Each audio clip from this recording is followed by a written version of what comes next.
up somewhat, because joining Adrian now is former footballer Bob Hazel and his wife Joy, and they both feature, Adrian, in this documentary about this football match. Now, it seems remarkable these days, but just give us an idea of why this match in particular was so special. We're talking 1979 here. Yeah, well, over the last few months people asked me to what you're doing. I said I'll make the documentary about a whites versus blacks football match, and it does immediately attract attention. Yeah. I mean, what are you talking about? Yeah. Where? In this country, here they are coming out onto the pitch at West Brom. It was a benefit game for Len Cantello, one of our players who'd been there for 10 years, and someone decided to get a crowd together.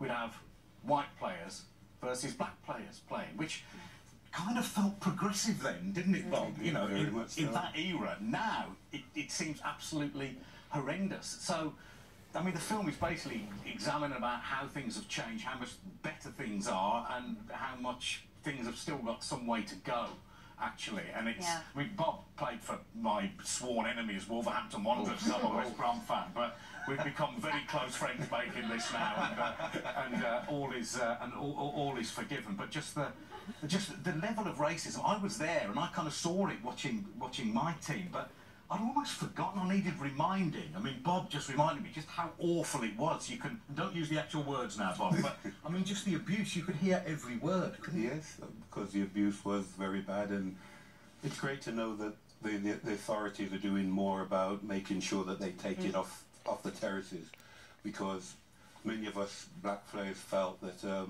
we were left alone, and you know, the authorities, whether they was the police, the FA or whoever, they didn't do much to help. And understandably, watching the documentary, you can see that you still harbour a lot of anger. You know, it really comes out. How has it affected your memories, though, of that time when you were playing? It doesn't really affect. It's only when I start to talk about incidents that happened. Right. Because, as I said on the film, those were the best days of my life, and when I look back at it, I look back with great pleasure.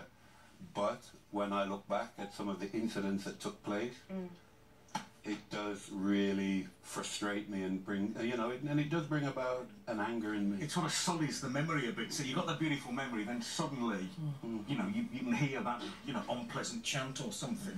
It must be awful. And Adrian, what was your kind of perspective on the players' perception of what that game meant at the time? Well, I was a bit nervous going into it, thinking, well, I felt it was progressive, but I'm a middle-class white boy, so it's not really it's not my call. But speaking to Bob and his teammates that day, well, I mean, you felt proud, didn't you? And you had a dressing room all of your own, because you'd always been minority in the past, and there you were, all of you said how great it was to have that dressing room. It was, I mean, it was, well, it was just good to have so many of us together so that we could come out, because with footballers, everybody thinks, well, I'm the best. And we wanted to go out there and show that we were good footballers, and we wanted to go and show that the Albion at the time was a very good team, and we could match them, and we could give a show to a lot of people who wouldn't come to the games normally. And what the families went through. So just well, that's what you're going to say now. I mean, Joy, you were the one who was dealing with it at home. I mean, you'd go to the games and you'd see it firsthand, but also you knew Bob as the man he was at home, and you as a family. I mean, how was that then?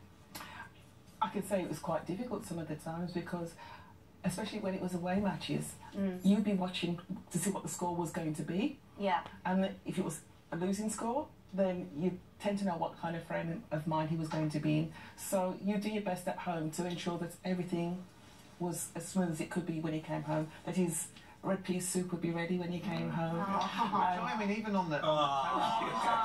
You should have some of that soup tonight. On the actual terraces, because, I mean, you talk about this in the film, actually, that other black players, their families couldn't actually go to the games because they couldn't hear what was echoing around. I mean, how did you cope with that? When I heard it, I just had to hold it down as best as I could, because, of course, it hurt. You know, and you could scan around the ground, and the players' wives who were sitting around you, they would tend to look at me and say, you know, then just hold it together, because you would want to say something, but it wasn't the right arena. There were children around you. You'd have to hold it down and keep quiet. She even got chased once. Yes. Really? Yes. Got chased across the pitch at Notts County. Very unpleasant incident. along But, with uh, It was awful. It was You can awful. imagine. But there is one touching moment in the film where you've been sent a letter after you've been sent off in Arsenal, and we've got the letter here with us. Here it is, I know, for all of you at home. Dear Bob, I was a member of the North Bank at the Arsenal Cup tie. I would just like to tell you that not all of those at the match shared the opinions of the minority who were giving you stick. Take no notice of any crowds and answer their cheers with skill and with best wishes. And what was really beautiful about this letter is from a girl, and at the time she was aged 14 and a half. So as I said, we've got the letter here. You've kept it all these years. Why did you keep it then, Joy?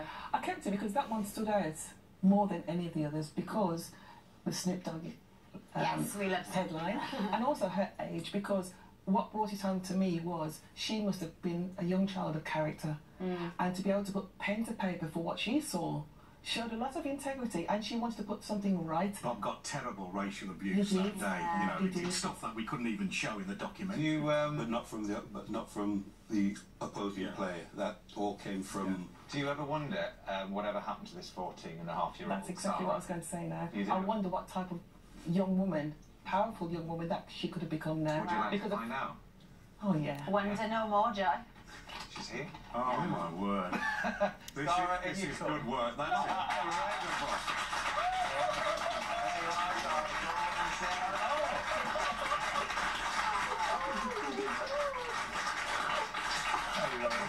You kind of heard it, Sarah, but Joy, what would you like to say to Sarah? I mean, it's hard, obviously, we just hit you with this. There you are.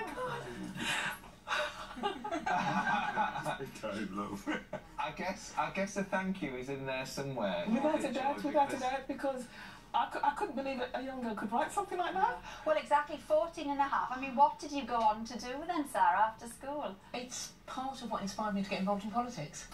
Right. And I've been involved in politics all my adult life, and I'm now the leader of the council. Ah, fantastic. Would you remember that game? Do you remember I how do. hideous it was? I do. I remember a lot of incidents like that during the time that I spent watching. I mean, I still watch them now.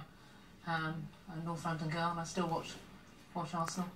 And yeah, I remember that. I remember lots of incidents like that. I remember when Paul Davies was sent off, the remarks made to him and things like that.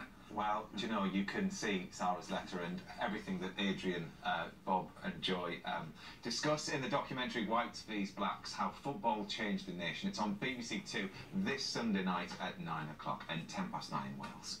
And on BBC One right now, a very